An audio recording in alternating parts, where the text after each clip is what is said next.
अच्छा, अब दूसरी बात पे आ जाती हूँ कि आपको मेरे मुंह पे कभी लगता है मेरी जिंदगी में कोई दाना आया होगा? नहीं, मेरी स्किन देखें, अट्रैक्टिव स्किन है आपकी, लेकिन मेरी स्किन पे इतने पिंपल्स थे, नहीं कहे। बिल्कुल आज से 17-18 साल हाय अल्लाह। पहले इतने ज्यादा थे कि बस मैं कहीं जाती नहीं थी और मैं घर के अंदर रहती थी, मुझे इतनी शर्म आती थी, हर कोई पूछता था यार इतने दाने और इतने मोटे मोटे थे ब्लैक हेड्स के साथ। तो दिखाओ यार, यकीन बिल्कुल, तो यकीन नहीं कर सकता, तो मैं इतनी परेशान थी।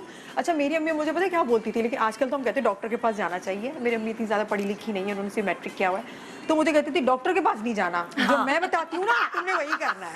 तो मैं कहती थी अच्छा चले ठीक है, आप मुझे बता दें। फिर मैं अपनी अम्मी की चीजें नहीं यूज, सच्ची बात बताऊँ मैं यूज करती नहीं, पता नहीं क्या बताएंगे और ज्यादा हो जाएंगे। अच्छा, मेरे सिर्फ यही दाने थे, मैं डॉक्टर के पास चली गई दिखाने के लिए, अपने अब्बू के साथ चली गई, मैं डॉक्टर के पास गई हूँ, उन्होंने देखा, उन्होंने मुझे क्रीम्स वगैरह दी, खाने के लिए कुछ टैबलेट्स दी।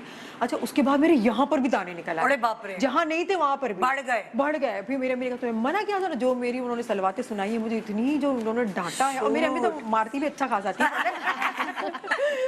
तो उन्होंने मुझे तुम्हें मना किया था, अपनी शक्ल बिगाड़ ली, अब कभी जिंदगी भर सही नहीं होगी। उसकी फलानी की मिसाल है, दिमागी की मिसाल है, सबकी मिसाल है। उसका चेहरा आज तक ऐसा है, तुम्हारा भी ऐसा हो जाएगा।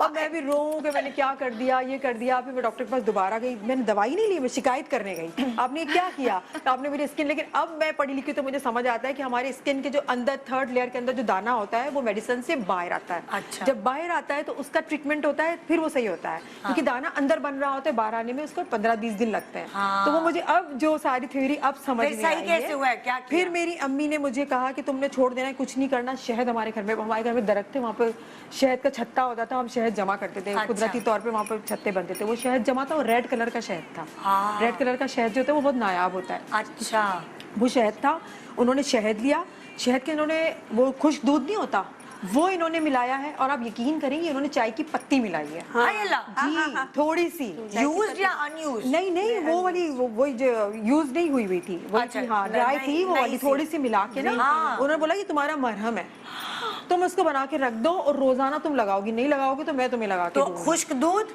शहद वो ताजा वाला और चाय की पत्ती इन तीनों को मिला के एक डब्बी में, बहुत ऑर्डिनरी सी थी, उसमें रख दिया। तो ये तुम्हारा मरहम है, तुमने दिन में 2 से 3 दफा लगाना है। मैंने कहा अम्मी से क्या होगा, मैं अपनी अम्मी को मम्मी बोलती हूँ, मैंने कहा इससे होगा क्या? फिर कह रही तुम लगा। मैंने लगाया, देखिए मेरा फेद आपके सामने। अब आपको सच बता रही, मेरे को इतने दाने थे, चाय की पत्ती बहुत और सब मुझसे पूछते थे फोन कर करके कि फरहान ने ऐसा क्या किया, ऐसा क्या तुमने किया? तो मैंने कहा, मेरी अम्मी ने कहा देखो मुझे सुनती नहीं है, मेरी ये सुनती ही नहीं है।